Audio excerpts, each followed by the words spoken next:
ಅಮೆರಿಕದ president Donald Trump ಅವರು ಡಾನ್ರೋ doctrine ಅಂತ ಹೇಳಿ ಒಂದು ಸ್ಟ್ರಾಟಜಿಯನ್ನ ರಚನೆ ಮಾಡಿದ್ದಾರೆ. ಹಾಗಾದ್ರೆ ಈ ಡಾನ್ರೋ ಡಾಕ್ಟ್ರಿನ್ ಏನು? ಇದಕ್ಕೂ ಮತ್ತೆ ಮನ್ರೋ ಡಾಕ್ಟ್ರಿನ್ ಅನ್ನೋ ಸ್ಟ್ರಾಟಜಿಗೆ ಏನು ಸಂಬಂಧ ಇದೆ? ಬನ್ನಿ ಇವತ್ತಿನ ವಿಡಿಯೋದಲ್ಲಿ ಅದರ ಬಗ್ಗೆ ತಿಳ್ಕೊಳ್ಳೋಣ. ನಮ್ಮ ಚಾನೆಲ್ನ ಸಬ್ಸ್ಕ್ರೈಬ್ ಮಾಡ್ಕೊಂಡಿಲ್ಲ ಅಂದ್ರೆ ದಯವಿಟ್ಟು ನಮ್ಮ ಚಾನೆಲ್ನ ಸಬ್ಸ್ಕ್ರೈಬ್ ಮಾಡ್ಕೊಳ್ಳಿ. ಈ ವಿಡಿಯೋಗೆ ಒಂದು ಲೈಕ್ ಅನ್ನು ಕೊಡಿ. ಮತ್ತೆ ನಮ್ಮ ಮೆಂಬರ್ಶಿಪ್ ಆಪ್ಷನ್ಸ್ ಓಪನ್ ಆಗಿವೆ. ನಮ್ಮ ಚಾನೆಲ್ನ ಸಪೋರ್ಟ್ ಮಾಡೋಕೆ ನಮ್ಮ ಮೆಂಬರ್ಶಿಪ್ ಜಾಯಿನ್ ಆಗಿ ನಮ್ಮ ಸ್ಪೆಷಲ್ ಲೈವ್ ಸೆಷನ್ಸ್ ಮತ್ತೆ Q&A ಸೆಷನ್ಸ್ ನ ನೀವು ಎಂಜಾಯ್ ಮಾಡಬಹುದು. ಹಾಗಾದ್ರೆ ಬನ್ನಿ ವಿಡಿಯೋವನ್ನ ಶುರು ಮಾಡೋಣ. ಮೊಟ್ಟ ಮೊದಲಿಗೆ ಮನ್ರೋ ಡಾಕ್ಟ್ರಿನ್ ಅಂದ್ರೆ ಏನು? 1823ರಲ್ಲಿ ಜೇಮ್ಸ್ ಮನ್ರೋ ಅಂತ ಹೇಳಿ ಅಮೆರಿಕನ್ ಪ್ರೆಸಿಡೆಂಟ್ ಇದ್ರು. ಅವರು ಒಂದು ಡಾಕ್ಟ್ರಿನ್ ಅನ್ನ ರಚನೆ ಮಾಡ್ತಾರೆ. ಅಂದ್ರೆ ಒಂದು ಸ್ಟ್ರಾಟಜಿ, ತಮ್ಮ ದೇಶಕ್ಕೆ ಬೇಕಾದ, ಅವರ ಸೆಕ್ಯೂರಿಟಿಗೆ, ನಮ್ಮ ದೇಶ ಹಿತಾಸಕ್ತಿಗೆ ಬೇಕಾದ ಒಂದು ಸ್ಟ್ರಾಟಜಿ ಮತ್ತೆ ಒಂದು ಡಾಕ್ಟ್ರಿನ್ ಅನ್ನ ತಯಾರು ಮಾಡ್ತಾರೆ. ಅದನ್ನ ಅವರು ತಮ್ಮ ಹೆಸರಿನಲ್ಲಿನೇ ಕರೀತಾರೆ. ಅದಕ್ಕೆ ಮನ್ರೋ ಡಾಕ್ಟ್ರಿನ್ ಅಂತ ಹೇಳಿ ಕರೀತಾರೆ. ಆ ಮನ್ರೋ ಡಾಕ್ಟ್ರಿನ್ ನಲ್ಲಿ ಏನೇನಿರುತ್ತೆ? ಮೊದಲಿಗೆ ಮನ್ರೋ ಡಾಕ್ಟ್ರಿನ್ ಅಂತಂದ್ರೆ ಅಮೆರಿಕ ಪಶ್ಚಿಮ ಭಾಗದಲ್ಲಿದೆ. ಸೊ ಅಮೆರಿಕ ನಿಮ್ಗೆ ಎಲ್ಲ ಗೊತ್ತಿರೋಗೆ ಉತ್ತರ ಅಮೆರಿಕ ಖಂಡದ ಒಂದು ಭಾಗ. ಅದೇ ತರ ಉತ್ತರ ಅಮೆರಿಕ ಖಂಡ ಏನಿದೆ ಅದಕ್ಕೆ ದಕ್ಷಿಣ ಅಮೆರಿಕ ಖಂಡ ಕೂಡ ಇದೆ. ಅಂದ್ರೆ ನಾರ್ತ್ ಅಮೆರಿಕನ್ ಕಾಂಟಿನೆಂಟ್ ಮತ್ತೆ ಸೌತ್ ಅಮೆರಿಕನ್ ಕಾಂಟಿನೆಂಟ್ ಅಂತ ಹೇಳಿ. ಸೊ ಈ ಮನ್ರೋ ಡಾಕ್ಟ್ರಿನ್ ಏನ್ ಹೇಳುತ್ತಂತಂದ್ರೆ ಪಶ್ಚಿಮ ಭಾಗದಲ್ಲಿ ಮತ್ತೆ ಅಮೆರಿಕನ್ ಕಾಂಟಿನೆಂಟ್ಸ್ ಗಳಲ್ಲಿ ಅಮೆರಿಕ ಇರೋದ್ರಿಂದ ಇಲ್ಲಿ ಇನ್ಫ್ಲೂಯೆನ್ಸ್ ಮತ್ತೆ ಪವರ್ ಆಗಿರ್ಬೋದು, ಶಕ್ತಿ ಪ್ರದರ್ಶನ ಆಗಿರ್ಬೋದು, ಇದೆಲ್ಲವೂ ಅಮೆರಿಕದ್ದು ಮಾತ್ರ ಇರಬೇಕು. ಬೇರೆ ದೇಶಗಳು ಬಂದು ನಮ್ಮ ದೇಶಗಳ ಸುತ್ತಮುತ್ತ ಬೇರೆ ದೇಶಗಳ ಜೊತೆ ಇನ್ಫ್ಲೂಯೆನ್ಸ್ ಮಾಡೋದು ಅಥವಾ ಅವರ ಆಳ್ವಿಕೆಯನ್ನ ಹೇಗಾದ್ರೂ ಮಾಡಿ ಕ್ಯಾಪ್ಚರ್ ಮಾಡೋದು, ಆ ತರದನ್ನ ಏನಾದ್ರೂ ಮಾಡಿದ್ರೆ ನಾವು ಸಹಿಸ್ಕೊಳ್ಳೋದಿಲ್ಲ ಅಂತ ಹೇಳಿ ಮನ್ರೋ ಡಾಕ್ಟ್ರಿನ್ ಪ್ರಕಾರ ಜೇಮ್ಸ್ ಮನ್ರೋ ಅವರು ಹೇಳ್ತಾ ಇದ್ರು. ಅದ್ರ ಪ್ರಕಾರನೇ ಅವರು ಎಲ್ಲ ತಮ್ಮ ಮಿಲಿಟರಿ ಆಗಿರ್ಬೋದು ಅಥವಾ ತಮ್ಮ ಸೆಕ್ಯೂರಿಟಿ ಆಗಿರ್ಬೋದು ಅದರ ಪ್ರಕಾರನೇ ಅವರು ಡಿಸೈನ್ ಮಾಡ್ಕೊಂಡಿದ್ರು. ಮೂಲತಃ ಈ ಡಾಕ್ಟ್ರಿನ್ ಅವರು ಮಾಡಿದ್ದು ಏಷ್ಯನ್ ಕಂಟ್ರೀಸ್ಗೋಸ್ಕರ ಅಲ್ಲ, ಹೊರತಾಗಿ ಇದು ಯುರೋಪ್ನ ಕಂಟ್ರೀಸ್ಗೋಸ್ಕರ. ನಿಮ್ಗೆಲ್ಲ ಗೊತ್ತಿರೋ ಹಾಗೆ European countries like France, Dutch ಆಗಿರ್ಬೋದು, ಆಮೇಲೆ ಬ್ರಿಟನ್ ಆಗಿರ್ಬೋದು, ಇವರೆಲ್ಲರೂ ಏನ್ ಮಾಡ್ತಿದ್ರು, ಬೇರೆ ಬೇರೆ ಜಾಗಗಳಿಗೆ ಹೋಗಿ ಅಲ್ಲಿ ಅವರ ದೇಶಗಳಿಗೆ ಅಥವಾ ಅವರ ಭೂಮಿ ಮೇಲೆ ಇವರು ಕಾಲನೈಸ್ ಅನ್ನ ಮಾಡ್ತಾ ಇದ್ರು. ಅಂದ್ರೆ ವಸಾಹತುಶಾಹಿಯನ್ನ ಮಾಡ್ತಾ ಇದ್ರು. ಆ ಭಾಗವನ್ನ ಕ್ಯಾಪ್ಚರ್ ಮಾಡ್ತಾ ಇದ್ರು. ಅಲ್ಲಿ ಬ್ರಿಟನ್ ಆಡಳಿತ ಆಗಿರ್ಬೋದು, ಫ್ರೆಂಚ್ ಆಡಳಿತ ಆಗಿರ್ಬೋದು, ಪೋರ್ಚುಗೀಸ್ ಆಡಳಿತ ಅಥವಾ ಡಚ್ ಆಡಳಿತ, ಹೀಗೆ ಅವರು ತಮ್ಮ ಕಾಲನಿಯನ್ನ ಸೆಟಪ್ ಮಾಡ್ಕೋತಾ ಇದ್ರು. ಬಟ್ ಜೇಮ್ಸ್ ಮನ್ರೋ ಅವರು ಬಂದ್ಮೇಲೆ ಏನ್ ಹೇಳ್ತಾರೆ, ನೀವು ಯುರೋಪ್ನಲ್ಲಿ ಏನಾದ್ರೂ ಮಾಡ್ಕೊಳ್ಳಿ, ಆ ಕಡೆ ಏಷ್ಯಾ ದೇಶಗಳ ಜೊತೆ ಏನಾದ್ರೂ ಮಾಡ್ಕೊಳ್ಳಿ, ಅಲ್ಲಿ ನೀವು ಆಳ್ವಿಕೆ ಮಾಡ್ಕೊಳ್ಳಿ, ಬಟ್ ಪಶ್ಚಿಮ ಭಾಗಕ್ಕೆ ಬಂದಾಗ ಅಮೆರಿಕನ್ ಕಾಂಟಿನೆಂಟ್ಸ್ ಗಳಲ್ಲಿ ನಮ್ಮದೇ ಇನ್ಫ್ಲೂಯೆನ್ಸ್ ಇರಬೇಕು. ಇಲ್ಲಿ ಬಂದು ನಿಮ್ಮ ಕಾಲನಿಯನ್ನ ನೀವು ಸೆಟಪ್ ಮಾಡಬಾರದು ಅಂತ ಹೇಳಿ ಈ ಡಾಕ್ಟ್ರಿನ್ ಅನ್ನ ರಚನೆ ಮಾಡ್ತಾರೆ. ಯಾಕಂತಂದ್ರೆ ಅಷ್ಟೊತ್ತಿಗಾಗ್ಲೇ ಬ್ರೆಜಿಲ್ ನಲ್ಲಿ ಪೋರ್ಚುಗೀಸ್ ಅವರು ಬಂದು ಕ್ಯಾಪ್ಚರ್ ಮಾಡಿರ್ತಾರೆ. ಅದೇ ತರ ಮೆಕ್ಸಿಕೋದಲ್ಲಿ ಕೂಡ ಸ್ಪ್ಯಾನಿಷ್ ಅವರು ಬಂದು ಕ್ಯಾಪ್ಚರ್ ಮಾಡಿರ್ತಾರೆ. ಆಮೇಲೆ ಲ್ಯಾಟಿನ್ ಅಮೆರಿಕ, ಈ ಕೊಲಂಬಿಯಾ, ವೆನಿಜುವೆಲಾ, ಈ ತರ ಬೇರೆ ಬೇರೆ ದೇಶಗಳಲ್ಲಿ ಕೂಡ ಸ್ಪ್ಯಾನಿಷ್ಗಳು ಬಂದು ಅಲ್ಲಿ ತಮ್ಮ ಕಾಲನಿಯನ್ನ ಸೆಟಪ್ ಮಾಡಿರ್ತಾರೆ. ಸೊ ಇದರಿಂದ ಮನ್ರೋ ಅವರಿಗೆ ಒಂದು ಭಯ ಹುಟ್ಟಿಸ್ತದೆ. ಏನಂತಂದ್ರೆ ಇವರು ಹೀಗೆ ಇವ್ರನ್ನ ಇನ್ಫ್ಲೂಯೆನ್ಸ್ ಮಾಡೋಕೆ ಬಿಟ್ರೆ ನಾಳೆ ಇವರು ಅಮೆರಿಕವನ್ನೇ ಹೇಗಾದ್ರೂ ಮಾಡಿ ಕಬ್ಜಾ ಮಾಡ್ಕೊಂಡ್ಬಿಟ್ಟಿರ್ತಾರೆ, ಇಲ್ಲ ಅವ್ರನ್ನ ನಮ್ಮ ದೇಶವನ್ನ ಇವರು ಕಬಳಿಸ್ಬಿಡ್ತಾರೆ ಅನ್ನೋ ಒಂದು ಭಯ ಇಟ್ಕೊಂಡು ಈ ಮನ್ರೋ ಡಾಕ್ಟ್ರಿನ್ ಅನ್ನ ಅವರು ತಯಾರು ಮಾಡ್ತಾರೆ. ಅಂದ್ರೆ ಒಟ್ಟು ಇಲ್ಲಿ ನಮ್ಮ ಇನ್ಫ್ಲೂಯೆನ್ಸ್ ಇರಬೇಕು, ನಮ್ಮ ಅಪ್ಪಣೆ ಇಲ್ಲದೆ ಅಥವಾ ನಮ್ಮ ಅನುಮತಿ ಇಲ್ಲದೆ ಬೇರೆ ದೇಶಗಳು ಬಂದು ನಮ್ಮ ನೆರೆಯ ದೇಶಗಳ ಜೊತೆ ಯಾವುದೇ ತರಹದ ಒಪ್ಪಂದವನ್ನ ಮಾಡ್ಕೊಳ್ಳೋದಿಲ್ಲ. ಆಮೇಲೆ ಅವರನ್ನ ಕ್ಯಾಪ್ಚರ್ ಮಾಡೋದಾಗ್ಲಿ, ಅವರನ್ನ ಇನ್ವೇಡ್ ಮಾಡೋದಾಗ್ಲಿ ಅಥವಾ ಅವ್ರ ಮೇಲೆ ಇನ್ಫ್ಲೂಯೆನ್ಸ್ ಮಾಡೋದಾಗ್ಲಿ ಮಾಡಬಾರದು ಅನ್ನೋದು ಮನ್ರೋ ಡಾಕ್ಟ್ರಿನ್ ಆಗಿತ್ತು. ಬಟ್ ಆವಾಗಿನ ಸುಮಾರು 150-200 ವರ್ಷಗಳ ಹಳೆ ಮನ್ರೋ ಡಾಕ್ಟ್ರಿನ್ಗೂ ಇವತ್ತಿನ ಈ ಡಾನ್ರೋ ಡಾಕ್ಟ್ರಿನ್ಗೂ ಏನ್ ಸಂಬಂಧ?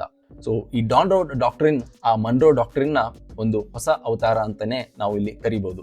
ಯಾಕಂತಂದ್ರೆ ಡೊನಾಲ್ಡ್ ಟ್ರಂಪ್ ಅವರು ಅಧಿಕಾರಕ್ಕೆ ಬಂದ ಮೇಲೆ ಅವ್ರದ್ದು ಕೂಡ ಮನಸ್ಥಿತಿ ಅದೇ ತರ ಆಗಿತ್ತು.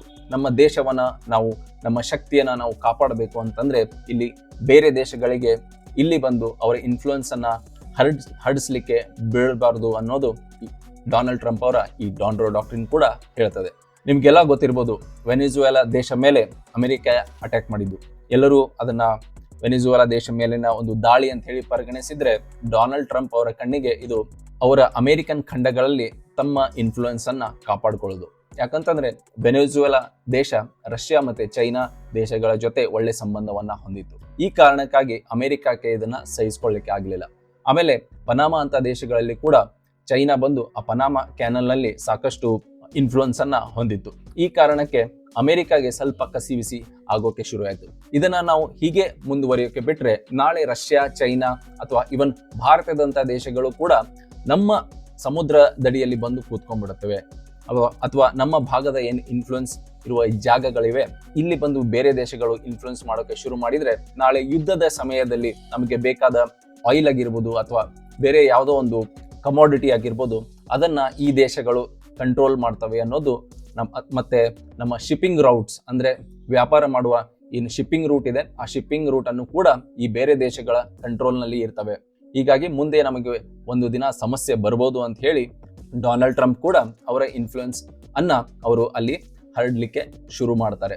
ಸೊ ಅವರು ಅಧಿಕಾರಕ್ಕೆ ಬಂದ ಮೇಲೆ ಇಮಿಡಿಯೇಟ್ ಆಗಿ ಅವರು ಮೊಟ್ಟ ಮೊದಲಿಗೆ ಮಾಡೋ ಕೆಲಸ ಏನಂತಂದ್ರೆ ಗಲ್ಫ್ ಆಫ್ ಮೆಕ್ಸಿಕೋ ಏನಿರುತ್ತೆ ಅದನ್ನ ಅವರು ರೀನೇಮ್ ಮಾಡಿ ಗಲ್ಫ್ ಆಫ್ ಅಮೆರಿಕಾ ಅಂತ ಹೇಳಿ ಕರೀತಾರೆ. ಯಾಕಂತಂದ್ರೆ ನಮ್ಮದೇ ಒಂದು ದೊಡ್ಡ ದೇಶ ಅಂದ್ರೆ ನಾರ್ತ್ ಅಮೆರಿಕನ್ ಖಂಡದಲ್ಲಿ ಆಮೇಲೆ ಪವರ್ಫುಲ್, ಅದಕ್ಕಿಂತ ದೊಡ್ಡ ಕ್ಯಾನಡಾ ಇದ್ರೂ ಕೂಡ ನಮ್ಮದು ಬಹಳ ಪವರ್ಫುಲ್ ದೇಶ. ಹೀಗಾಗಿರೋದ್ರಿಂದ ಇಲ್ಲಿ ಗಲ್ಫ್ ಆಗಿರ್ಬೋದು ಅಥವಾ ಇಲ್ಲಿನ ಜಾಗಗಳ ಏನೇ ಇರ್ಬೋದು ಅದು ನಮ್ಮ ಇನ್ಫ್ಲುಯೆನ್ಸ್ ಅಲ್ಲಿ ಇರಬೇಕು, ಆಮೇಲೆ ನಮ್ಮ ಹೆಸರಿನ ಮೇಲೇನೆ ಅದರ ಹೆಸರು ಕೂಡ ಇರಬೇಕು ಅಂತ ಹೇಳಿ ಗಲ್ಫ್ ಆಫ್ ಮೆಕ್ಸಿಕೋವನ್ನ ರೀನೇಮ್ ಮಾಡಿ ಗಲ್ಫ್ ಆಫ್ ಅಮೆರಿಕಾ ಅಂತ ಹೇಳಿ ಮಾಡ್ತಾರೆ. ಅದೇ ತರ ಪನಾಮಾ ಕ್ಯಾನಲ್ ನಿಮ್ಗೆಲ್ಲ ಗೊತ್ತಿರ್ಬೋದು. ಪನಾಮಾ ದೇಶದಲ್ಲಿ ಒಂದು ಕ್ಯಾನಲ್ ಇದೆ. ಯಾಕಂತಂದ್ರೆ ನೀವು ಅಮೆರಿಕಾ ಖಂಡವನ್ನ ಮ್ಯಾಪ್ ನಲ್ಲಿ ಈ ಇಮೇಜ್ ಅಲ್ಲಿ ನೀವು ನೋಡ್ತಿರ್ಬೋದು. ಈ ಅಮೆರಿಕನ್ ಖಂಡ ಹೇಗಿದೆ ಅಂತಂದ್ರೆ ಪಶ್ಚಿಮ ಭಾಗದಿಂದ ನೀವು ಪೂರ್ವದ ಭಾಗಕ್ಕೆ ಬರಬೇಕು ಅಂತಂದ್ರೆ ಆ ಪೂರ ಖಂಡವನ್ನ ಕೆಳಗಡೆಯಿಂದಲೇ ನೀವು ಶಿಪ್ಪಿಂಗ್ ರೂಟ್ ಮೂಲಕ ಬರಬೇಕಾಗತ್ತೆ. ಇಲ್ಲ ಅಂತಂದ್ರೆ ಯಾವುದೇ ಒಂಥರದ ಶಾರ್ಟ್ ಕಟ್ ನಿಮಗೆ ಅಲ್ಲಿ ಕಾಣೋದಿಲ್ಲ. ಆದ್ರೆ ಅಮೆರಿಕ ಏನ್ ಮಾಡುತ್ತೆ, ಪನಾಮಾ ದೇಶದಲ್ಲಿ ಒಂದು ಕ್ಯಾನಲ್ ಅನ್ನ ರಚನೆ ಮಾಡುತ್ತೆ. ಅಂದ್ರೆ ಅಡ್ಡ ಒಂದು ಸುಯೆಜ್ ಕ್ಯಾನಲ್ ಹೇಗಿದೆ ಈಜಿಪ್ಟ್ ನಲ್ಲಿ, ಅದೇ ತರ ಪನಾಮಾ ಕ್ಯಾನಲ್ ಅನ್ನ ರಚನೆ ಮಾಡಿ ಸೊ ದಟ್ ನೀವು ಪೂರ್ವದಿಂದ ಪಶ್ಚಿಮ ಅಥವಾ ಪಶ್ಚಿಮದಿಂದ ಪೂರ್ವಕ್ಕೆ ಈಸಿಲಿ ನಿಮ್ಮ ಗೂಡ್ಸ್ ಆಗಿರ್ಬೋದು ಅಥವಾ ನಿಮ್ಮ ಕಮೋಡಿಟೀಸ್ ನ ಟ್ರಾನ್ಸ್ಪೋರ್ಟ್ ಮಾಡ್ಲಿಕ್ಕೆ ಹೆಲ್ಪ್ ಆಗಲಿ ಅಂತ ಹೇಳಿ ಅಮೆರಿಕ ಇಲ್ಲಿ ರಚನೆ ಮಾಡ್ತದೆ. ಆದ್ರೆ ಇತ್ತೀಚಿನ ದಿನಗಳಲ್ಲಿ ಏನಾಗಿತ್ತು, ಆ ಪನಾಮಾ ಕ್ಯಾನಲ್ ಚೈನಾದ ಕಂಟ್ರೋಲ್ ನಲ್ಲಿ ಬರ್ತಾ ಇತ್ತು. ಚೈನಾ ಸಾಕಷ್ಟು ಇನ್ಫ್ಲುಯೆನ್ಸ್ ಅನ್ನ ಪನಾಮಾ ಕ್ಯಾನಲ್ ಮೇಲೆ ಹೊಂದಿತ್ತು. ಪನಾಮಾ ದೇಶದ ಜೊತೆ ಸಂಬಂಧವನ್ನ ಗಟ್ಟಿಗೊಳಿಸಿ ಆ ಪನಾಮಾ ಕ್ಯಾನಲ್ ಅನ್ನ ಚೈನಾ ತನ್ನ ಇನ್ಫ್ಲುಯೆನ್ಸ್ ನಲ್ಲಿ ತಗೊಂಡಿತ್ತು. ಇದು ಅಮೆರಿಕಾದಂತ ದೇಶಗಳಿಗೆ ಜೀರ್ಣಿಸೋಕೆ ಆಗ್ಲಿಲ್ಲ. ಸೊ ಈ ಕಾರಣದಿಂದಾಗಿ ಅವರು ಪನಾಮಾ ಕ್ಯಾನಲ್ ನಮ್ಮ ಕಂಟ್ರೋಲ್ ನಲ್ಲಿ ಇರಬೇಕು, ಯಾಕಂದ್ರೆ ಇದನ್ನ ಹಣ ಕೊಟ್ಟು ಕಟ್ಟಿಸಿದ್ದು ನಾವು. ಹಾಗಾಗಿ ಪನಾಮಾ ದೇಶಕ್ಕೆ ಒಂದು ವಾರ್ನಿಂಗ್ ಅನ್ನು ಕೂಡ ಅಮೆರಿಕ ಕೊಡ್ತದೆ, ಅಂದ್ರೆ ಡೊನಾಲ್ಡ್ ಟ್ರಂಪ್ ಕೊಡ್ತಾರೆ. ಇಲ್ಲ, ಈ ಚೈನೀಸ್ ಕಂಟ್ರೋಲ್ದಿಂದ ನೀವು ಆದಷ್ಟು ಬೇಗ ಮುಕ್ತಿಯನ್ನ ಕೊಡಬೇಕು, ಇಲ್ಲ ಅಂತಂದ್ರೆ ನಾವು ನಮ್ಗೆ ಹೇಗ್ ಬೇಕೋ ಅದನ್ನ ಕಂಟ್ರೋಲ್ ನಲ್ಲಿ ನಾವು ತಗೋತೀವಿ ಅಂತ ಹೇಳಿ ಡೊನಾಲ್ಡ್ ಟ್ರಂಪ್ ವಾರ್ನಿಂಗ್ ಅನ್ನ ಕೊಡ್ತಾರೆ. ಆಮೇಲೆ ವೆನೆಜುವೆಲಾ ಒಂದು ಸೌತ್ ಅಮೆರಿಕನ್ ದೇಶ, ಅದರಲ್ಲಿ ಸಾಕಷ್ಟು ಆಯಿಲ್ ರಿಸೋರ್ಸಸ್ ಇದ್ರೂ ಕೂಡ ಅಮೆರಿಕ ಅಲ್ಲಿ ಬಂದು ಅದನ್ನ ಪಡೆದುಕೊಳ್ಳಲಿಕ್ಕೆ ಆಗ್ತಾ ಇರಲಿಲ್ಲ. ಯಾಕಂತಂದ್ರೆ ವೆನೆಜುವೆಲಾ, ಚೈನಾ ಮತ್ತೆ ರಷ್ಯಾದಂತಹ ದೇಶಗಳ ಜೊತೆ ಒಳ್ಳೆ ಸಂಬಂಧವನ್ನ ಇಟ್ಕೊಂಡಿರೋದ್ರಿಂದ ವೆನೆಜುವೆಲಾ ಏನ್ ಮಾಡ್ತಾ ಇತ್ತು, ಚೈನಾ ಅಥವಾ ರಷ್ಯಾದಂತಹ ದೇಶಗಳಿಗೆ ಮಾತ್ರ ಅವರ ಆಯಿಲ್ ಅನ್ನ ಅವರು ಟ್ರಾನ್ಸ್ಪೋರ್ಟ್ ಮಾಡ್ತಾ ಇದ್ರು. ಸೊ ಅಮೆರಿಕ ಇದನ್ನ ಹೇಗಾದ್ರೂ ಮಾಡಿ ತನ್ನ ಕಡೆ ಪಡೆದುಕೋಬೇಕು, ಅಥವಾ ಅಟ್ಲೀಸ್ಟ್ ತನ್ನ ಕಂಪ್ಲೀಟ್ ಆಗಿ ಆಯಿಲ್ನ ನೀವು ತಗೊಂಡು ಹೋಗೋಕ್ಕೆ ಆಗಲ್ಲ, ಬಟ್ ಆ ಆಯಿಲ್ ರಿಸೋರ್ಸಸ್ ಅನ್ನ ನೀವು ಕಂಟ್ರೋಲ್ ಮಾಡಬಹುದು. ಫಾರ್ ಎಕ್ಸಾಂಪಲ್ ಸೌದಿ ಅರೇಬಿಯಾ ಆಗಿರ್ಬೋದು, ದುಬೈ ಆಗಿರ್ಬೋದು, ಇರಾಕ್ ಆಗಿರ್ಬೋದು, ಈ ತರ ಎಲ್ಲೆಲ್ಲಿ ಆಯಿಲ್ ಇದೆಯೋ ಅಲ್ಲಿ ಅಮೆರಿಕ ತನ್ನ ಪ್ರೆಸೆನ್ಸ್ ಅನ್ನ ಮಾಡಿರ್ತದೆ. ಅದು ಕಂಪ್ನೀಸ್ ಮೂಲಕ ಆಗಿರ್ಬೋದು ಅಥವಾ ತನ್ನ ಆರ್ಮಿ ಮೂಲಕ ಆಗಿರ್ಬೋದು, ಹೇಗಾದ್ರೂ ಮಾಡಿ ಅಮೆರಿಕದವರು ಅಲ್ಲಿ ತಮ್ಮ ಪ್ರೆಸೆನ್ಸ್ ಅನ್ನ ಇಟ್ಕೊಂಡಿರ್ತಾರೆ. ಅದರ ಮೂಲಕ ಅಲ್ಲಿನ ಆಯಿಲ್ ಆಗಿರ್ಬೋದು ಒಂದು ಡೀಲ್ ಅನ್ನ ಮಾಡಿಕೊಂಡು ಅಲ್ಲಿಂದ ಆಯಿಲ್ ಆಗಿರ್ಬೋದು ಟ್ರೇಡಿಂಗ್ ನ ಮಾಡ್ತಾ ಇರ್ತಾರೆ. ಆಮೇಲೆ ಇನ್ನೊಂದು ಮುಖ್ಯವಾದ ಕಂಡೀಷನ್ ಅಮೆರಿಕ ಏನ್ ಹಾಕ್ತಾ ಇದೆ ಅಂತಂದ್ರೆ, ನೀವು ಆಯಿಲ್ ಟ್ರೇಡಿಂಗ್ ಅನ್ನ ಮಾಡಿದ್ರೆ ಅದನ್ನ ನೀವು ಅಮೆರಿಕನ್ ಡಾಲರ್ಸ್ ಗಳಲ್ಲಿಯೇ ಮಾಡಬೇಕು ಅಂತ ಹೇಳಿ. ಬಟ್ ವೆನೆಜುವೆಲಾ ಅಮೆರಿಕನ್ ಡಾಲರ್ಸ್ ಅಲ್ಲಿ ನಾನು ಟ್ರೇಡ್ ಮಾಡಲ್ಲ ಅಂತ ಹೇಳಿ ಹೇಳಿರುತ್ತೆ. ಈ ಕಾರಣದಿಂದಾಗಿ ವೆನೆಜುವೆಲಾ ಮೇಲೆ ಅಟ್ಯಾಕ್ ಮಾಡಿ ರಿಸೋರ್ಸಸ್ ಅನ್ನ ಮತ್ತೆ ಅಮೆರಿಕನ್ ಕಂಪ್ನೀಸ್ಗೆ ಓಪನ್ ಮಾಡಿದ್ರೆ ಮತ್ತೆ ಇದು ಅಮೆರಿಕನ್ ಡಾಲರ್ಸ್ ಗಳಲ್ಲಿ ಟ್ರೇಡ್ ಆಗೋಕೆ ಶುರು ಆದ್ರೆ ಅವಾಗ ಮತ್ತೆ ಅಮೆರಿಕನ್ ಡಾಲರ್ ಸ್ಟ್ರಾಂಗ್ ಆಗುತ್ತೆ ಅನ್ನೋ ಒಂದು ಕಾರಣ, ಪ್ಲಸ್ ಆಯಿಲ್ ನ ಒಂದು ಸಪ್ಲೈ ಇರತ್ತಲ್ಲ, ಆ ಸಪ್ಲೈನು ಕೂಡ ಕಂಟ್ರೋಲ್ ಮಾಡಿದಾಗೆ ಆಗತ್ತೆ ಅನ್ನೋದು ಅಮೆರಿಕದ ಪ್ಲಾನ್ ಆಗಿದೆ. ಇದೇ ಪ್ರಕಾರ ಅವರು ಯುರೋಪ್ ಅನ್ನ ಕೂಡ ಇಂಪಾರ್ಟೆನ್ಸ್ ನ ಕಡಿಮೆ ಮಾಡಿದ್ದಾರೆ. ಮೊದಲು ಅಮೆರಿಕ ಮತ್ತೆ ಯುರೋಪ್ ಅಂದ್ರೆ ಬಹಳ ಒಂದು ಕ್ಲೋಸ್ ಅಲೈ, ಬಹಳ ಕ್ಲೋಸ್ ಆದ ಒಂದು ಫ್ರೆಂಡ್ಶಿಪ್ ಇರ್ತಾ ಇತ್ತು.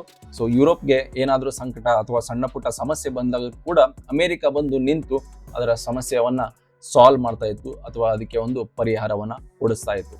ಬಟ್ ಡೊನಾಲ್ಡ್ ಟ್ರಂಪ್ ಆದ್ಮೇಲೆ ನಾವು ಸಾಕಷ್ಟು ಯುರೋಪ್ಗೆ ಲೀನಿಯನ್ಸ್ ಅನ್ನ ಕೊಟ್ಟಿದ್ದೀವಿ, ಸಾಕಷ್ಟು ಸಲಿಗೆಯನ್ನ ಕೊಟ್ಟಿದ್ದೀವಿ. ಬಟ್ ಯುರೋಪ್ನವರು ಅದನ್ನ ದುರ್ಬಳಕೆ ಮಾಡ್ಕೊತಾ ಇದ್ದಾರೆ.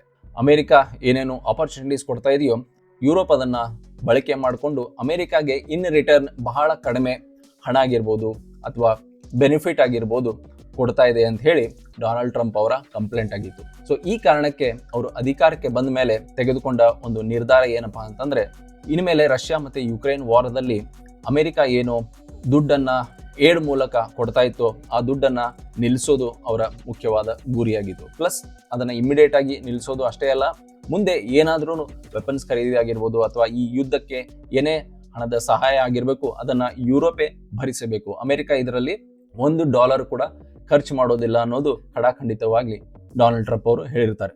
ಇದೇ ಪ್ರಕಾರ ಇವನ್ ನೇಟೋ ಅಲಯನ್ಸ್ ಏನಿದೆ ಅಲ್ಲಿಯೂ ಕೂಡ ಅಮೆರಿಕನ್ ದೇಶಗಳು ಕೇವಲ 2% GDP ಅಷ್ಟು ಖರ್ಚು ಮಾಡ್ತಾ ಇದ್ದಾರೆ.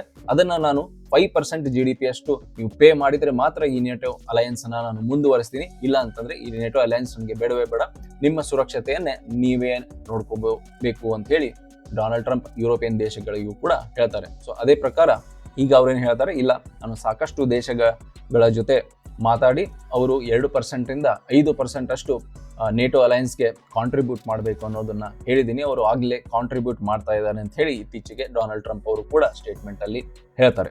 ಆಮೇಲೆ ಡಾನ್ರೋ ಡಾಕ್ಟ್ರಿನ್ನ 3ನೇ ಭಾಗ ಏನಂತಂದ್ರೆ, ಅಮೆರಿಕ ಮತ್ತೆ ಯುರೋಪ್ಗೆ ಚೈನಾ ಒಂದು ಮುಖ್ಯವಾದ ಥ್ರೆಟ್ ಅಥವಾ ಮುಖ್ಯವಾದ ವೈರಿ ಅಂತ ಹೇಳಿ ಬಿಂಬಿಸ್ಕೊಂಡು ಹಿಂದಿನ ಸರ್ಕಾರಗಳು ಬರ್ತಾ ಇದ್ವು. ಬಟ್ ಡೊನಾಲ್ಡ್ ಟ್ರಂಪ್ ಕೂಡ ಅದನ್ನ ಹೇಳ್ತಾರೆ ಚೈನಾ ಒಂದು ವೈರಿ ಅಂತ ಹೇಳಿ. ಬಟ್ ಅವರ ಆಕ್ಷನ್ಸ್ ಅಥವಾ ಅವರ ಕೆಲಸವನ್ನ ನಾವು ನೋಡಿದ್ರೆ ಚೈನಾವನ್ನ ಅವರು ಒಂದು ಸೀರಿಯಸ್ ಎನಿಮಿಯಾಗಿ ಪರಿಗಣಿಸ್ತಾ ಇಲ್ಲ ಅಂತ ಹೇಳಿ ನಮಗೆ ಅನಿಸ್ತದೆ. ಯಾಕಂತಂದ್ರೆ ಚೈನಾ ಜೊತೆ ಅವರು ಡೀಲ್ ಅನ್ನ ಮಾಡ್ಕೋತಾರೆ, ಅವರಿಗೆ ಬೇಕಾದ ಆರ್ಟಿಫಿಷಿಯಲ್ ಇಂಟೆಲಿಜೆನ್ಸ್ಗೆ ಬೇಕಾದ ಸಿಲಿಕಾನ್ ಚಿಪ್ಸ್ ಅನ್ನು ಕೂಡ ಎನ್ವಿಡಿಯಾ ಮೂಲಕ ಪ್ರೊವೈಡ್ ಮಾಡೋಕೆ ಅಮೆರಿಕ ರೆಡಿ ಆಗುತ್ತೆ. ಆಮೇಲೆ ಬದಲಾಗಿ ಚೈನಾದಿಂದ ಇವರಿಗೆ ಏನೇನು ರೇರ್ ಅರ್ತ್ ಮಿನರಲ್ಸ್ ಬೇಕೋ ಅದನ್ನ ಪ್ರಾಸೆಸಿಂಗ್ ಮಾಡಿ ಪಡೆದುಕೊಳ್ಳಕ್ಕೆ ಒಂದು ಡೀಲ್ ಅನ್ನು ಕೂಡ ಮಾಡ್ತಾರೆ ಡೊನಾಲ್ಡ್ ಟ್ರಂಪ್ ಅವರು. ಬಟ್ ಚೈನಾದ ಇನ್ಫ್ಲೂಯೆನ್ಸ್ ಅಮೆರಿಕನ್ ಕಾಂಟಿನೆಂಟ್ ಮೇಲೆ ಇರಬಾರ್ದು ಅನ್ನೋದು ಒಂದು ಮುಖ್ಯ ಉದ್ದೇಶ ಆಗಿದೆ. ಸೊ ಅದರ ಪ್ರಕಾರನೇ ವೆನಿಜುವೆಲಾ ಅಂತ ದೇಶ ಮೇಲೆ ಅವರು ದಾಳಿ ಮಾಡಿ ಅದನ್ನ ಚೈನೀಸ್ ಮತ್ತೆ ರಷ್ಯನ್ ಇನ್ಫ್ಲೂಯೆನ್ಸ್ ಇಂದ ದೂರ ಮಾಡೋಕೆ ಪ್ರಯತ್ನವನ್ನ ಪಟ್ಟಿದ್ದಾರೆ. ಆಮೇಲೆ ಮಿಡಲ್ ಈಸ್ಟ್ ಅಲ್ಲೂ ನಾವು ನೋಡೋದಾದ್ರೆ ಸೌದಿ ಅರೇಬಿಯಾ ಮೇಲೆ ಅಮೆರಿಕ ಸಾಕಷ್ಟು ಇನ್ಫ್ಲೂಯೆನ್ಸ್ ಅನ್ನ ಹೊಂದ್ತಾ ಇತ್ತು. ಅದ್ರ ತಕ್ಕಾಗೇನೆ ಅವರು ಏನೇ ಒಂದು ಸಮಸ್ಯೆ ಬಂದಾಗ ಅಮೆರಿಕನ್ ಆರ್ಮಿ ಅಥವಾ ಮಿಲಿಟರಿ ಅವರು ಬಂದು ಅವರ ಸಮಸ್ಯೆಯನ್ನ ಬಗೆಹರಿಸ್ತಾ ಇದ್ರು. ಬಟ್ ಡೊನಾಲ್ಡ್ ಟ್ರಂಪ್ ಬಂದ ಮೇಲೆ ಸೌದಿಯವರು ಕೂಡ ಸಂತೋಷವಾಗಿಲ್ಲ, ಅವರಿಗೂ ಕೂಡ ಬೇಕಾದ ಬೆನಿಫಿಟ್ ಆಗಿರ್ಬೋದು ಅಮೆರಿಕನ್ ಮಿಲಿಟರಿಯಿಂದ ಸಿಗ್ತಾ ಇಲ್ಲ. ಈ ಕಾರಣದಿಂದ ಅಲ್ಲಿ ಪ್ರಿನ್ಸ್ ಸಲ್ಮಾನ್ ಏನಿದ್ದಾರೆ, ಮೊಹಮ್ಮದ್ ಬಿನ್ ಸಲ್ಮಾನ್ ಅವರು ಕೂಡ ಸ್ವಲ್ಪ ಅಸಂತೋಷವನ್ನ ವ್ಯಕ್ತಪಡಿಸಿದ್ದಾರೆ. ಒಂದು ಪಾಲಿಸಿ ಲೆವೆಲ್ ಅಲ್ಲಿ ಮಾತ್ರ ಈಗ ಅಮೆರಿಕ ಯೋಚನೆ ಮಾಡ್ತಾ ಇದೆ. ಬಟ್ ನಾಳೆ ಸೌದಿ ಅರೇಬಿಯಾಗೆ ಯಾವುದೇ ಒಂದು ಥ್ರೆಟ್ ಬಂದ್ರೆ ಅಮೆರಿಕ ತನ್ನ ಸೋಲ್ಜರ್ಸ್ ಅನ್ನ ಕಳಿಸಿ ಸೌದಿ ಅರೇಬಿಯಾವನ್ನ ಕಾಪಾಡೋದು ಈಗ ಕಡಿಮೆ ಅಂತಾನೆ ನಾವು ಹೇಳ್ಬೋದು. ಆಮೇಲೆ ಇವನ್ ಇಸ್ರೇಲ್ಗೂ ಕೂಡ ಈಗ ಎರ್ರಬಿರ್ರಿ ಸಪೋರ್ಟ್ ಅನ್ನ ಅಮೆರಿಕ ಮಾಡ್ತಾ ಇಲ್ಲ. ಮುಂಚೆ ಇಸ್ರೇಲ್ ಇಂಥ ದೇಶಗಳ ಮೇಲೆ ನಾವು ಯುದ್ಧ ಮಾಡಬೇಕು ಅಂತ ಹೇಳಿ ಅಮೆರಿಕಾಗೆ ಏನಾದ್ರು ಕನ್ವಿನ್ಸ್ ಮಾಡಿದ್ರೆ ಅವರು ಫುಲ್ ಫ್ಲೆಜ್ಡ್ ಸಪೋರ್ಟ್ ಇಸ್ರೇಲ್ಗೆ ಕೊಡ್ತಾ ಇದ್ರು. ಬಟ್ ಈಗ ಮೊನ್ನೆ ಇಸ್ರೇಲ್ ಮತ್ತೆ ಇರಾನ್ ನಡುವೆ ಒಂದು ಸಣ್ಣ ಯುದ್ಧ ಅಂತ ಕರಿಬಹುದು, ಯುದ್ಧ ಆದಾಗ ಅವಾಗ ಅಮೆರಿಕ ಕಂಪ್ಲೀಟ್ ಆಗಿ ಬಂದು ಇಸ್ರೇಲ್ ಪರವಾಗಿ ನಿಲ್ಲಿಲ್ಲ. ಹೊರತು ಇಸ್ರೇಲ್ಗೆ ಡೊನಾಲ್ಡ್ ಟ್ರಂಪ್ ಏನು ಹೇಳ್ತಾರೆ, ನೀವು ಹೋಗಿ ನೀವು ಎಲ್ಲ ಕೆಲಸವನ್ನ ಮಾಡಿ ಆಮೇಲೆ ಬೇಕು ಅಂದ್ರೆ ನಾನು ನ್ಯೂಕ್ಲಿಯರ್ ಇನ್ಸ್ಟಾಲೇಷನ್ ಅಥವಾ ನ್ಯೂಕ್ಲಿಯರ್ ಫೆಸಿಲಿಟಿ ಏನಿದೆ ಅಲ್ಲಿ ಬಂದು ಅದನ್ನ ದಾಳಿ ಮಾಡಿ ನಾನು ಧ್ವಂಸ ಮಾಡ್ತೀನಿ, ಬಟ್ ಕೆಳಗಡೆ ಸೈನಿಕರನ್ನ ಕಳಿಸೋಕೆ ಆಗಲ್ಲ, ಆ ಕೆಲಸವನ್ನ ಇಸ್ರೇಲೇ ಮಾಡಬೇಕು ಅಂತ ಹೇಳಿ ನೆತನ್ಯಾಹು ಅವರಿಗೆ ಹೇಳಿರ್ತಾರೆ. ಅದಕ್ಕೆ ಇಸ್ರೇಲ್ ಏನ್ ಮಾಡುತ್ತೆ, ಮಿಸೈಲ್ಸ್ ಮತ್ತೆ ಅವರ ಫೈಟರ್ ಜೆಟ್ಸ್ ಮೂಲಕ ಇರಾನ್ನ ಎಲ್ಲ ಸೆಲ್ಫ್ ಡಿಫೆನ್ಸ್ ಆಗಿರ್ಬೋದು ಅದನ್ನೆಲ್ಲ ಡಿಫೆನ್ಸ್ ಇಕ್ವಿಪ್ಮೆಂಟ್ ಅನ್ನ ನಾಶ ಮಾಡಿದ ಮೇಲೆನೆ ಅಮೆರಿಕ ತಮ್ಮ B-2 ಬಾಂಬರ್ ಅನ್ನ ತಗೊಂಡ್ಬಂದು ನ್ಯೂಕ್ಲಿಯರ್ ಫೆಸಿಲಿಟಿಯನ್ನ ಬಾಂಬ್ ಮಾಡ್ತಾರೆ. ಸೊ ಇದ್ರ ಮೂಲಕ ಇದನ್ನೆಲ್ಲ ನಾವು ಪ್ಯಾಟರ್ನ್ ಆಗಿ ಒಂದು ಗಮನಿಸಿದಾಗ ನಮ್ಗೆ ಏನ್ ಗೊತ್ತಾಗೋದು ಅಂತಂದ್ರೆ, ಡೊನಾಲ್ಡ್ ಅವರು ಮನ್ರೋ ಡಾಕ್ಟ್ರಿನ್ ಅನ್ನೇ ಪಾಲನೆ ಮಾಡ್ತಾ ಇದ್ದಾರೆ. ಬಟ್ ಈಗ ಅಮೆರಿಕ ಬಹಳ ಶಕ್ತಿಶಾಲಿ ದೇಶ ಆಗಿ ಬೆಳೆಯೋದ್ರಿಂದ ಸಂಪೂರ್ಣವಾಗಿ ಅವರು ಎಲ್ಲಾ ಕಡೆಯಿಂದನೇ ಹಿಂದೆ ಸರ್ಕೊಳ್ಳೋಕೆ ಆಗಲ್ಲ. ಮತ್ತೆ ಇವನ್ ಆಯಿಲ್ ಆಗಿರ್ಬೋದು ಇಂಥ ಎಲ್ಲ ಇಂಪಾರ್ಟೆಂಟ್ ರಿಸೋರ್ಸಸ್ ಈಗ ಏಷ್ಯಾದಂತ ಖಂಡದಿಂದ ಬರ್ತಾ ಇರೋದ್ರಿಂದ ಅವರು ಏಷ್ಯಾದಿಂದ ಸಂಪೂರ್ಣವಾಗಿ ಹೊರಗೆ ಹೋಗಕ್ಕೆ ಆಗೋದಿಲ್ಲ. ಬಟ್ ಅವರು ಯುರೋಪ್ ಅಲ್ಲಿ ಈಗ ಬಹಳ ಲಿಮಿಟೆಡ್ ಇಂಟ್ರೆಸ್ಟ್ ಅನ್ನ ತೋರಿಸ್ತಾ ಇದ್ದಾರೆ. ಏಷ್ಯಾದಲ್ಲಿ ಕೂಡ ಅವರಿಗೆ ಏನು ಬೇಕೋ ರಿಸೋರ್ಸಸ್ ಸಿಗೋವರೆಗೂ ನಾವು ಬೇರೆಯವ್ರ ತಂಡಕ್ಕೆ ಹೋಗೋದಿಲ್ಲ ಅನ್ನೋ ಒಂದು ಧೋರಣೆಯನ್ನ ಈಗ ಡೊನಾಲ್ಡ್ ಟ್ರಂಪ್ ಹೊಂದಿದ್ದಾರೆ. ಸೊ ಮೇನ್ಲಿ ವೆಸ್ಟರ್ನ್ ಹೆಮಿಸ್ಫಿಯರ್ ಅಂದ್ರೆ ಅವರ ಪಶ್ಚಿಮ ಭಾಗದಲ್ಲಿ ಏನು ಅಮೆರಿಕನ್ ಕಾಂಟಿನೆಂಟ್ಸ್ ಇದೆಯೋ ಅಲ್ಲಿ ಬೇರೆ ದೇಶಗಳ ಇನ್ಫ್ಲೂಯೆನ್ಸ್ ಇರಬಾರ್ದು. ಯುರೋಪ್ ನಮಗೆ ಕೆಲಸಕ್ಕೆ ಬಂದ್ರೆ ಅದನ್ನ ಇಟ್ಕೊಳ್ಳೋಣ ಅಥವಾ ಅದನ್ನ ಸೈಡ್ ಲೈನ್ ಮಾಡೋಣ. ಆಮೇಲೆ ಚೈನಾ ಒಂದು ವೈರಿ ಇದೆ, ಅಮೆರಿಕಾಗೆ ಒಂದು ದೊಡ್ಡ ಥ್ರೆಟ್ ಅಂತ ಹೇಳಿ ನಾವು ಪರಿಗಣಿಸ್ತೀವಿ. ಬಟ್ ಚೈನಾವನ್ನ ನಾವು ಇಮಿಡಿಯೇಟ್ಲಿ ಈಗ ಕೆಣಕೋದು ಬೇಡ. ನಮ್ಮ ಇನ್ಫ್ಲೂಯೆನ್ಸ್ ಅಥವಾ ನಮ್ಮ ಭಾಗದಲ್ಲಿ ನಾವು ನಮ್ಮ ಇನ್ಫ್ಲೂಯೆನ್ಸ್ ಅನ್ನ ಗಟ್ಟಿಗೊಳಿಸಿ ಆಮೇಲೆ ಚೈನಾ ವಿರುದ್ಧ ಹೋರಾಡೋಣ ಅನ್ನೋ ಒಂದು ಮನಸ್ಥಿತಿ. ಜೊತೆಗೆ ಇಂಡಿಯಾ ಈಗ ಒಂಥರ ಯೂಸ್ ಅಂಡ್ ಥ್ರೋ ತರ ಡೊನಾಲ್ಡ್ ಟ್ರಂಪ್ ಪ್ರಕಾರ. ಇಂಡಿಯಾವನ್ನ ನಾನು ಈಗ ಬೇಕು ಬಳಕೆ ಮಾಡ್ಕೋತೀನಿ. ಇಂಡಿಯಾ ಒಂದು ದೊಡ್ಡ ಮಾರ್ಕೆಟ್, ಕಂಪ್ಲೀಟ್ಲಿ ಅವಾಯ್ಡ್ ಮಾಡೋಕೆ ಆಗೋದಿಲ್ಲ.